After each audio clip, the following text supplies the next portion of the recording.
Malayalam thriller cinema তোমার মাথা নিয়ে খেলবে না তা কি হতে পারে? একজন বিজনেস ম্যাগনেটের খুন, কিন্তু সকলে জানতে পারে এটি সাধারণ আত্মহত্যা। কিন্তু আসল সত্য হচ্ছে ভয়ঙ্কর রহস্য। এই সিনেমার মোড়ে মোড়ে রয়েছে এমন টুইস্ট যা তোমার মাথাকে হ্যাং করে দিবে, তোমার বিশ্বাস করতেও কঠিন হবে। দাদা তার নাতনির সাথে এসবও কি করতে পারে? মানুষের জীবন নেওয়া এতটাই কি সহজ? এই সিনেমার শেষ পর্যন্ত এই কোশ্চেনটি বারবার তোমার মাথায় নক করবে, কেনই বা এসব? হ্যালো বন্ধুরা, কেমন আছো তোমরা? আশা করছি তোমরা সকলেই ভালো আছো। আজকে আমি তোমাদের জন্য নিয়ে এসেছি ভিরান্নু সাসপেন্স থ্রিলার সিনেমা। এই সিনেমার মোড়ে মোড়ে তোমার মাথাতে প্রশ্ন জাগাবে। প্রশ্নগুলোর উত্তর খুঁজতে হলে সিনেমা শেষ পর্যন্ত দেখতে হবে। আমি এখনও আমার চ্যানেলের মনিটাইজ অন করিনি। 10,000 সাবস্ক্রাইবার ছাড়া আমি মনিটাইজ অন করব না। এটা এখন তোমাদের জন্য চ্যালেঞ্জ। চলো একসাথে জিতে দেখাই। এই ভিডিও দিয়েই 10,000 সাবস্ক্রাইবার পূরণ করি। তাহলে এখনই সাবস্ক্রাইব করো, সাথে সাথে বেল বাটন আইকনটিও ক্লিক করে দিবে, যাতে আমার নতুন নতুন ফ্রেশ ভিডিও সর্বপ্রথম তুমি পাও। তাহলে চলো শুরু করা যাক। সিনেমার শুরুতেই জন আব্রাহাম নামের একজন বিজনেস ম্যাগনেটকে দেখানো হয়। সে তার বিজনেস ট্রিপে কোথাও এসেছে। দেখানো হয় সে ফোনে কথা বলছিল। ফোনে কথা বলা শেষে তার গাড়ি নিয়ে সে বের হবেই, তখনই একটি লোক তার কাছে গিয়ে একটি ফোন ধরিয়ে দিয়ে বলে, আপনার সাথে কথা বলবে। জন আব্রাহাম জিজ্ঞেস করে, আপনি কে? লোকটি কোনো উত্তর না দিয়ে তাকে ফোন ধরিয়ে দিয়ে বলে, কথা বললেই জানতে পারবেন। জন আব্রাহাম ফোনে কথা বলে। সে ফোনে কার সাথে কথা বলেছিল সিনেমার শেষ পর্যন্ত দেখলে বুঝতে পারবে। জন রাতের বেলা বাড়ি ফিরছিল। সকালের সেই গ্যাংটি তার পথ রোধ করে। সে নিজেকে সেভ করার চেষ্টা করে। জন একটি ব্রিজে গিয়ে আটকে যায়। সে তার জীবন বাঁচানোর জন্য ব্রিজ থেকে পানিতে লাফ দেয়। সাথে সাথে ওই গ্যাংয়ের লোকজনরাও পানিতে লাফ দেয়। এরপর জনের লাশ পাওয়া যায়। মিডিয়া সহ সকলে ধরেই নিয়েছে সে আত্মহত্যা করেছে। জনের পরিবারকে দেখানো হয়। তার স্ত্রী এলিজাবেথ এবং মেয়ে পেরলি, তারা দুইজন কান্না করছিল। তাদের বাড়িতে আসে বালা। বালা জনের খুব ভালো বন্ধু। শুরুতেই জন যার সাথে কথা বলছিল সে ছিল বালা। জন বালাকে বলছিল, অনেক দিন পর আমার সমস্যার সমাধান হতে চলেছে। আমি বাড়িতে ফিরি, কালকে আমার মেয়ের জন্মদিন। এরপরে তোমার সাথে ডিটেলসে কথা বলবো। বালা এটি শুনে অনেক খুশি হয়ে গিয়েছে। এরপর সে তার মেয়ের সাথে কথা বলে। তারা খুব চিন্তিত ছিল, কারণ সারাদিন মেয়ে এবং ওয়াইফ কারো সাথেই সে কথা বলতে পারেনি। জন তার মেয়ে এবং ওয়াইফকে বলে যে তার সমস্যার সমাধান হয়ে গিয়েছে, মেয়ের জন্য সারপ্রাইজ আছে। আর ওয়াইফকে বলে, আমি এখানে এসেছিলাম দেবার সাথে দেখা করতে। তুমি তো জানোই দেবা নারায়ণ কে। সিন চলে আসে পুলিশ কমিশনারের কাছে। সেখানে তারা আলোচনা করছে। পোস্টমর্টমের রিপোর্ট অনুযায়ী সে 4 দিন আগে মারা গিয়েছে, কিন্তু তার লাশ পানিতে ছিল 2 দিন। তার অর্থ তাকে মেরে ফেলার পরে পানিতে ফেলে দেওয়া হয়েছে। তারা বুঝতে পারে এটি প্ল্যানকৃত মার্ডার। পুলিশ কমিশনার বলে, এই কেসটি সলভ করার আগে মিডিয়া বা তার ফ্যামিলিকে জানানোর দরকার নেই। তোমরা ইনভেস্টিগেশন করো, আমরা পরবর্তীতে ফ্যামিলিকে এসব জানাবো। সিন চলে আসে দেবার বাড়িতে। সে তার বাড়িতে একা আছে। কিছু গুন্ডারা তার উপর হামলা করে। সে সেটি বুঝতে পারে এবং গুন্ডাদের প্রতিহত করে। সকল গুন্ডাদেরই খুব মারধর করে। আর তাদেরকে মারধর করার পর সে কোনো একজনকে ফোন করে বলে, স্টিফেন তোমার লোকজনদের নিয়ে যাও। সিন চলে আসে হেমনের কাছে। আজকে বুধবার। সে মূলত বুধবারে আরসিসি হসপিটালে রোগীদের জন্য ফ্রি সেবা দিয়ে থাকে, কারণ তার বাবা একটি রোগে আজকের দিনেই মারা গিয়েছে। তাই তার বাবার জন্য প্রতি বুধবার এই কাজটি সে করে। হেমন মূলত সদয় মনের মানুষ। সে সকলেরই হেল্প করে। তার ছোট বোনকে আজকে ছেলেপক্ষ দেখতে এসেছে। এখানে বোঝা যায় যে ছেলে তাকে দেখতে এসেছে, সে ছেলে আগে থেকেই তার ছোট বোনের পরিচিত। তাদের মধ্যে একটি সম্পর্ক আছে। বিয়ে পাকাপাকি হয়ে যায়। এদিকে এক ঝলক দেখানো হয় এলিজাবেথ ফোনে দেবার সাথে কথা বলছে। এলিজাবেথ দেবাকে বলছে, আমি দ্রুত আসছি। আর সেটি তার মেয়ে শুনতে পায়। সে এটি সন্দেহের চোখে দেখে। হেমনের বাড়িতে বিয়ের অনুষ্ঠান ধুমধামভাবে চলছে। বিয়ের অনুষ্ঠানে তার ছোট বোনের হবু জামাই অনেক মদ পান করে। হেমন তাকে তার বাড়িতে রাখার জন্য আসে তার নিজের স্কুটার নিয়ে। সে ফেরার সময় একটি ট্রাক খুব দ্রুত মোড় নিয়ে তার সামনে দিয়ে চলে যায়। হেমনের স্কুটার একটুর জন্য অ্যাক্সিডেন্ট হয়নি। সে প্রাণপণে বেঁচে যায়। হেমন একটু সামনে যেতেই দেখতে পায় সেখানে একটি গাড়ি অ্যাক্সিডেন্ট হয়েছে, আর এই ট্রাক সেই গাড়িকে মেরে দিয়েছে। গাড়ির ভিতরে মৃত্যুশয্যায় এক মহিলা হেমনকে কিছু কথা বলে। সে মৃত্যুশয্যায় হেমনকে বলে, তুমি ন্যাশনাল পার্টির অফিসে যাবে, সেখানে বালাকে বলবে যে 7 হিলসেই সবকিছুর সমাধান রয়েছে। এটি বলতে বলতেই মহিলাটি মারা যায়। আর এই মহিলা আর কেউ নয়, সে হলো এলিজাবেথ। হেমন বাড়িতে চলে আসে, এসে তার বন্ধুকে এই ঘটনাগুলো খুলে বলে। আর সে পুলিশের কাছে যেতে চায় সবকিছু বলার জন্য। হেমনের বন্ধু তাকে বোঝানোর চেষ্টা করে তার বাড়িতে বিয়ে চলছে, এখন যদি সে এই পুলিশি ঝামেলায় পড়ে তাদের বদনামও হতে পারে। হেমন তার বোনের বিয়ের কথা চিন্তা করে পুলিশকে এসব জানায় না। তার বোনের বিয়ে খুব ভালোভাবে পার হয়ে যায়। এরপর হেমন পুলিশের কাছে এসব বলতে চায়, তার বন্ধুকে নিয়ে সে যেতে চায়। কিন্তু তার বন্ধু হেমনকে বলে, তুই জানিস কে মারা গিয়েছে? কিছুদিন আগে এই শহরের সবচাইতে বড় বিজনেসম্যান মারা গিয়েছিল, আত্মহত্যা করেছিল, তারই ওয়াইফ এলিজাবেথ। আর তুই যদি তার সম্পর্কে বলতে যাস, আমি 100% শিওর তুই পুলিশি ঝামেলায় পড়বি। এরকমও হতে পারে সবাই তোকেই সন্দেহ করছে। নিজের সুবিধার জন্য পুলিশের কাছে না যাওয়াই উত্তম। হেমন তার বন্ধুর কথা শোনে, সে পুলিশের কাছে যায় না। আর এদিকে পেরলি তার বাবা মা দুইজনকে হারিয়ে হতাশায় পড়ে যায়। সে দিনরাত এসব নিয়েই চিন্তা করতে থাকে, সবসময় তার মন খারাপ থাকে। আর হেমন এই বিষয়টি লুকিয়ে নিজের কাছে নিজের খারাপ লাগছিল।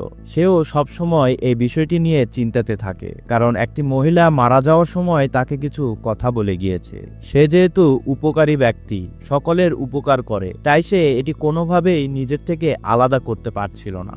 এরপর দেখানো হয় পেরলির উপর গুন্ডারা হামলা করে তার বাড়িতে। সে কোনোভাবে বাড়ি থেকে বের হয়ে যায়, নিজেকে সেভ করার জন্য দৌড়াতে থাকে।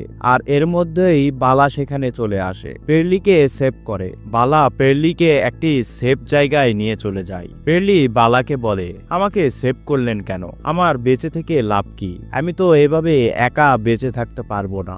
বালা তখন পেরলিকে বলে, তুমি কি জানতে চাও না তোমার বাবা মাকে কে মেরে ফেলেছে? তুমি কি প্রতিশোধ নিতে চাও না? পেরলি তখন চুপ হয়ে যায় আর সেই সেফ স্থানেই থাকতে শুরু করে। হেমন সিদ্ধান্ত নেয় বালার সাথে দেখা করবে, কারণ ওই মহিলাটি বালার কথা বলেছিল। সে এসে বালার সাথে দেখা করে পার্টি অফিসে। বালাকে বিষয়টি খুলে বলে যে মহিলা বলেছিল 7 হিলসে সবকিছুর সমাধান আছে। বালা হেমনকে পেরলির কাছে নিয়ে আসে আর 7 হিলসের কথা বলে। বালা পেরলিকে যেখানে নিয়ে এসেছে এই জঙ্গলের উঁচু পাহাড়েই 7 হিলস। পেরলিকে খোঁজার জন্য সেখানে পুলিশ চলে আসে।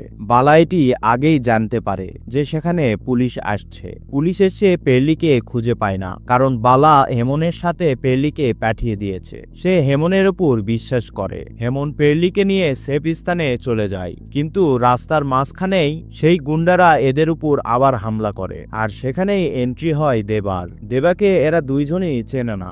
দেবা গুন্ডাদের সাথে লড়াই করে, গুন্ডাদেরকে মারধর করে। হেমনও তাদের সাথে ফাইট করে। এক পর্যায়ে হেমন আর পেরলি সেখান থেকে ভেগে চলে আসে। দেবা গুন্ডাদের মারার পরে পেরলি আর হেমনকে খুঁজতে খুঁজতে তাদের কাছে চলে আসে। পেরলি আর হেমনকে বিশ্বাস করায় যে দেবা তাদের জন্য ক্ষতিকারক না। তারা দুইজন আশ্বস্ত হওয়ার পরে দেবা তাদেরকে তার বাড়িতে নিয়ে যায়। দেবা তাদেরকে জিজ্ঞেস করে, তোমরা এখানে কি করছো? পেরলি তখন বলে ওঠে যে আমরা হানিমুন ট্রিপে এসেছি। দেবা বুঝতে পারে তারা মিথ্যা বলছে, কিন্তু সে কিছু বলে না। হেমন জিজ্ঞেস করে, আপনি এখানে কি করেন? দেবা বলে, এখানে আমি বিজনেস করি, আমার সম্পর্কে তোমরা পরেও জানতে পারবে, আগে গিয়ে রেস্ট করো। বলে তাদেরকে রুম দেখিয়ে দিয়ে দেবা তার নিজের রুমে চলে আসে। হেমন দেবাকে ফলো করে।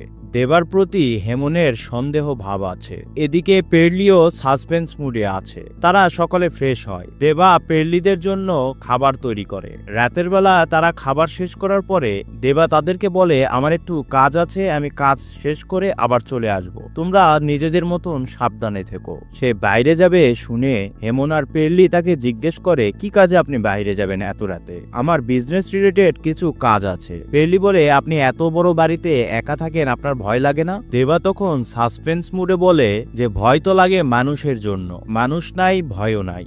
দেবা যাওয়ার সময় বাড়ির সব দরজা বন্ধ করে যায়। হেমন এটি ফলো করে এবং পেরলিকে বলে সে সব দরজা লাগিয়ে দিয়ে গিয়েছে। তারা দুইজনে কিছুটা সন্দেহ ফিল করে। রাত গভীর হলে হেমন যখন ঘুমিয়ে পড়ে, পেরলি তখন দেবার রুমে যায় এবং কিছু একটা খোঁজাখুঁজি করে। সে সেখানে একটি ছবি দেখতে পায় আর ছবিতে তার মায়ের পুরাতন একটি ছবি সে দেখতে পায়। একটু পরেই দেবা কাজ শেষ করে চলে আসে। পেরলি তখন বুঝতে পেরে তাড়াতাড়ি তার রুমে চলে আসে। দেবা যখন তার রুমের দরজা খোলা দেখতে পায় সে বুঝতে পারে তার রুমে কেউ এসেছিল। সে শুয়ে পড়ে। পেরলিও ঘুমের ভান করে। একটু পরে একটি চাকু নিয়ে সে দেবার রুমে চলে যায় দেবাকে মারার জন্য। সে যখন দেবাকে চাকু দিয়ে মারতেই যাবে, দেবা তখন পেরলির হাত ধরে নেয় আর পেরলির হাত থেকে চাকুটি ফেলে দেয়। পেরলি তখন বলতে শুরু করে, আমি জানি তুমি আমার বাবাকে মেরেছ, আমার মাকেও তুমি মেরেছ, আমার মায়ের সাথে তোমার একটি অ্যাফেয়ার ছিল, আর আমার বাবা মার সম্পত্তি নেওয়ার জন্যই তুমি এসব করেছো, আমি তোমাকে মেরে ফেলবো। দেবা তখন পেরলিকে বলে যে হ্যাঁ, তোমার মায়ের সাথে আমার একটা সম্পর্ক ছিল, কিন্তু সেটি কলেজ পর্যন্তই। কলেজের পর আর এটির কোনো অস্তিত্বই ছিল না, কলেজে এটি শেষ হয়ে গিয়েছিল। দেবা তখন তার ল্যাপটপ ওপেন করে পেরলির বাবার সাথে একটি ছবি দেখায় আর বলে, তোমার বাবা মারা যাওয়ার আগে আমার কাছে এসেছিল তার বিজনেসের জন্য সাজেশন নিতে। আমি একজন বিজনেস কনসালটেন্ট, আমার কাজ বিজনেসের জন্য সাজেশন দিয়ে টাকা ইনকাম করা। তোমার বাবা বিজনেসের বিভিন্ন ঝামেলায় জর্জরিত ছিল। তোমার দাদা যখন তোমার বাবাকে বিজনেস হ্যান্ডওভার করে, তোমার দাদা ভক্তির উদ্দেশ্যে রওনা হওয়ার আগে সে বিভিন্নভাবে বিজনেসে লস খাচ্ছিল। তার পার্টনাররা তার সাথে বেইমানি করছিল। তোমার বাবাকে হ্যারাসমেন্ট করে সব বিজনেস তাদের নামে লিখে নিতে চাচ্ছিল। তোমার বাবা এরকমই অনেক সমস্যায় জর্জরিত ছিল, তাই সে আমার কাছে এসেছিল। আমি সমস্যার সমাধানও বের করি। তোমাদের ইন্ডাস্ট্রির সবচাইতে বড় সমস্যা ছিল লেবার স্ট্রাইক। এ বিষয়ে তোমার বাবার বন্ধু বালাও তোমার বাবাকে হেল্প করে, আমিও তার সাথে কথা বলি। সে তার পলিটিক্যাল ইনফ্লুয়েন্স ব্যবহার করে লেবারদের সাথে কথা বলে আমরা সকলে মিলে একটা সমাধান বের করি। তোমার বাবা এতে অনেক খুশি ছিল, কিন্তু এরপরই আমি তোমার বাবার মৃত্যুর কথা শুনতে পাই।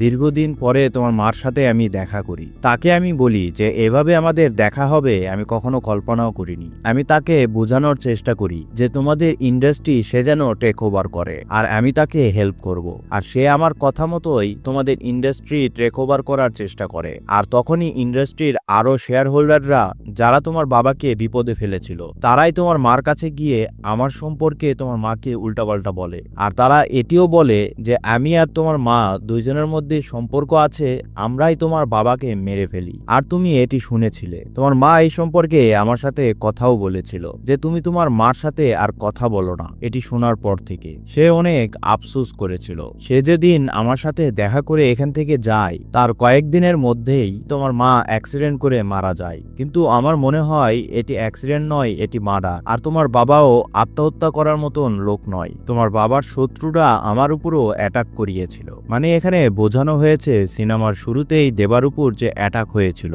সে অ্যাটাক জনের শত্রুরাই করেছিল। তোমার মা সন্দেহ করেছিল জনের শত্রুরা তাকে খুন করেছে, কিন্তু আমার এরকম মনে হয়নি, কারণ তোমার বাবাকে খুন করার পরে তা কোনো ডিরেক্ট সুবিধা পাবে না। আর আমি এটিও জানি তুমি আমাদের ফলো করেছিলে, আর আমরা ওই দিনই সিদ্ধান্ত নিয়েছিলাম যে আমরা আর মিট করব না। যেহেতু বিজনেস খুব ভালো চলছে, আমরা মিট না করলেও তোমার মা বিজনেস ভালোভাবে টেক ওভার করতে পারবে। আমি সেটাই বলেছিলাম তোমার মাকে, কারণ তুমি আমাকে নিয়ে সন্দেহ করছিলে। আর এগুলো বিষয় সবকিছুই বালা জানতো। আমি যখন জানতে পারলাম যে তোমার উপর অ্যাটাক হয়েছে, তারপর থেকে আমার নজর আরো বেশি তোমার উপর ছিল। বালা যখন হেমনার তোমাকে পাঠিয়ে দেয় সে আমাকে জানিয়েছিল। আমি তোমাদের ফলো করছিলাম, তাই আমি তোমাদের সেভ করতে পেরেছি। দেবা তখন বলে, আরে এগুলো কোনো বিষয় না, তুমি আমার মেয়ের মতন। দেবা এরপর বলে, তোমাকে যারা অ্যাটাক করেছিল তার ভিতর একজনকে আমি আটকে রেখেছি। আমি চেষ্টা করছি তোমার বাবা মাকে খুন করেছে কে সেটি তার কাছ থেকে জানার, কিন্তু সে এখন পর্যন্ত কোনো তথ্য দেয়নি। যে করেই হোক তার কাছ থেকে তথ্য বের করতে হবে। তারা তিনজন মিলে ওই গুন্ডার কাছে যায় এবং তাকে মারধর করার চেষ্টা করে। তখনই তার কাছ থেকে একটি লকেট পায়, আর সেই লকেটের ভিতর 7 হিলস লেখা ছিল। দেবা বালার সাথে এটি শেয়ার করে। বালা বলে এলিজাবেথ মারা যাওয়ার সময় এই 7 হিলসের কথাই বলে মারা গিয়েছে। তারা দুইজন মিলে একটি প্ল্যান করে, হেমনকে পাঠিয়ে দেয় ওই গুন্ডাকে মারার জন্য। গুন্ডা যেন ভেগে যেতে পারে সেভাবেই তারা প্ল্যান করে। গুন্ডা ভেগে যায়, বালা গাড়ি নিয়ে ওই গুন্ডার সামনেই পড়ে। গুন্ডা বালার কাছ থেকে হেল্প চায়, তাকে সামনে নামিয়ে দিতে বলে। বালা প্রথমে না করে। গুন্ডা তাকে রিকোয়েস্ট করলে বালা সুযোগ বুঝে তাকে হেল্প করতে চায়, তার জায়গা পর্যন্ত তাকে নামিয়ে দিতে চায়। এক পর্যায়ে গুন্ডা বুঝতে পারে যে বালা দেবার লোক, মানে তারা সকলে মিলে এই প্ল্যান করেছে। বালার ফোন নিয়ে গুন্ডা তার লোকদের সাথে কথা বলে আর কোড ল্যাঙ্গুয়েজে কথা বলে জানিয়ে দেয় সে সেখান থেকে বের হয়ে আসতে পেরেছে, কিন্তু তার সাথে যে যে লোকটি এখন আছে সেও দেবার লোক। তারা যেন তাকে হেল্প করে, তার কাছে চলে আসে। তার একটু পরেই গুন্ডাদের লোকজন চলে আসে। তারা সকলে মিলে বালাকে কিডন্যাপ করে নিয়ে যায়। দেবা বালার গাড়িতে একটি ক্যামেরা সেট করে রেখেছিল, আর সেখান থেকেই সে জানতে পারে একটি পিকআপ ট্রাকে তাকে নিয়ে যাওয়া হয়েছে। ট্রাক যেদিকে গিয়েছে দেবারা সেই দিকেই ফলো করতে করতে এগিয়ে যায়। তারা কিছু দূর গিয়ে কিছু মানুষকে দেখতে পায়। তাদেরকে জিজ্ঞেস করে এদিক দিয়ে কোনো পিকআপ ট্রাক গিয়েছে কিনা।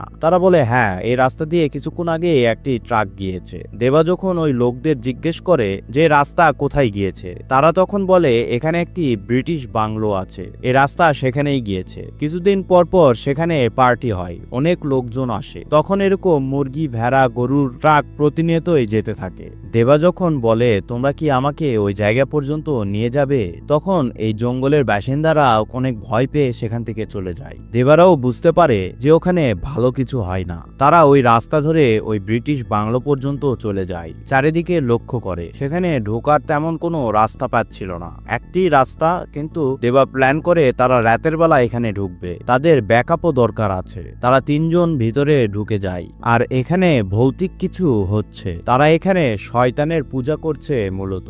আর এদের বস ফ্রেলির দাদা। ফ্রেলি তার দাদাকে চিনতে পারে, আর দেবাদের বলে সে আমার দাদা। সবাই তো অবাক হয়ে যায়। ফ্রেলির দাদা তাদেরকে দেখতে পেয়ে সবার উদ্দেশ্যে বলে আজকে আমাদের স্পেশাল দিন, এখানে আমার নাতনি চলে এসেছে, সবাই আমার নাতনিকে স্বাগত জানাও। ফ্রেলির দাদা ফ্রেলিকে রেখে দেবার হেমনকে কারাগারে বন্দি করে দেয়, আর সেখানে বালাও ছিল আগে থেকেই বন্দি অবস্থায়। বালা তাদেরকে বলে যে এটাই সেই সেভেন হিলস, এখানে শয়তানের পূজা করা হয়। আর এদের বস ডেভিড আব্রাহাম, ফ্রেলির দাদা। আর আজকে তারা একটি বলি দিবে তার শয়তান প্রভুকে খুশি করার জন্য। আর অন্যদিকে দেখানো হয় ডেভিড তার নাতনির জন্য কেক কাটছে তার জন্মদিন উপলক্ষে। ফ্রেলি তার দাদাকে জিজ্ঞেস করে এখানে কি হচ্ছে এসব। তার দাদা ফ্রেলিকে বলে এখানে যা কিছু হচ্ছে তা তোমার বাবা মার জন্য, তোমার জন্য, আমাদের জন্যই। ফ্রেলি বলে আমার মা যে বলেছিল সেভেন হিলস, হ্যাঁ এটাই সেভেন হিলস, আমার প্রভুর রাজ্য। ফ্রেলিকে কিছু একটা খাওয়ায়। ফ্রেলি তখন সেন্সলেস হয়ে যায়। ডেভিড দেবাদের সাথে দেখা করার জন্য আসে। দেবারা জিজ্ঞেস করে কেন এসব করছেন আপনি। ডেভিড তখন বলে যে আমি একজন বিজনেসম্যান, আমার সুবিধার জন্য আমি এসব করছি। আমি যা করছি তার জন্য আজকে আমি এই পৃথিবী শাসন করব। আব্রাহাম পরিবার হবে এই পৃথিবীর শাসক। আজ পর্যন্ত আমাকে কেউ কোশ্চিন করেনি, প্রথম কোশ্চিন করেছিল আমার ছেলে। দেখানো হয় প্রথমে যে ফোনে কথা বলেছিল সেটি ছিল ডেভিড, তার ছেলের সাথে সেই কথা বলেছিল এবং তার ছেলেকে এখানে নিয়ে আসে সে। তার ছেলে যখন তার বাবার এরকম পাগলা কাজ কারবার দেখেছিল, জন তখন তার বাবাকে বলেছিল বাবা তুমি পাগল হয়ে গিয়েছো, তোমার চিকিৎসার দরকার, তুমি আমার সাথে চলো, আমি তোমার চিকিৎসা করাবো। ডেভিড বলে আমার ছেলে জন আমার কথা শোনেনি, তাই আমি বাধ্য হয়ে তাকে মেরে ফেলেছি। এরপর আমার ছেলের বউকে এলিজাবেথকেও আমি এসব বলেছি। সে যখন জানতে পেরেছে যে তার হাজবেন্ডকে আমি মেরে ফেলেছি, সে আমার এই সাম্রাজ্য ধ্বংস করে দিতে চেয়েছে, তাই আমি তাকেও মেরে ফেলেছি। আমি আমার ছেলে বউকে কুরবানি দিয়েছি। তোমার ছেলে এবং ছেলে বউকে মেরে তুমি এমন কি হাসিল করে নিবে, কেন তুমি এসব করছো? দেবা তাকে জিজ্ঞেস করে। ডেভিড তখন বলে আজকের দিনে আমি আমার নাতনিকে বলি দিব, আর আমার ভাই শয়তান সেই বলির রক্ত খেয়ে এই সাম্রাজ্য সৃষ্টি করবে। আমার নাতনি 3 দিন পরে জীবিত হয়ে যাবে, আর আমি হব এই বিশ্বের রাজা। আমার নাতনি বলির জায়গায় চলে এসেছে, একটু পরেই তাকে আমি বলি দেব। এটা বলেই ডেভিড চলে যেতে থাকে। আর তখন দেবা, বালা আর হেমন মিলে তাদের উপর আক্রমণ করে দেয়। ডেভিডের লোকজনকে মারধর করতে থাকে। এক পর্যায়ে তারা সেই স্থানে চলে যায় ফ্রেলিকে যেখানে শুয়ে রাখা হয়েছিল বলি দেওয়ার জন্য। তারা সকলে মিলে ফ্রেলিকে সেভ করে। আর তখনই বালার লোকজন পুলিশ নিয়ে সেখানে হাজির হয়ে যায়। পুলিশ এসে তাদের সকলকে অ্যারেস্ট করে নেয়। সেখানে মিডিয়াও চলে আসে। দেবা মিডিয়ার সামনে বলার চেষ্টা করে এসব অন্ধবিশ্বাস আমাদেরকে ভুলে যেতে হবে। আর এই অন্ধবিশ্বাস শয়তান পূজা শিক্ষিতরা অর্থবানরাই করছে, যেটির কোনো ভিত্তি নেই, পুরোটাই অন্ধবিশ্বাস।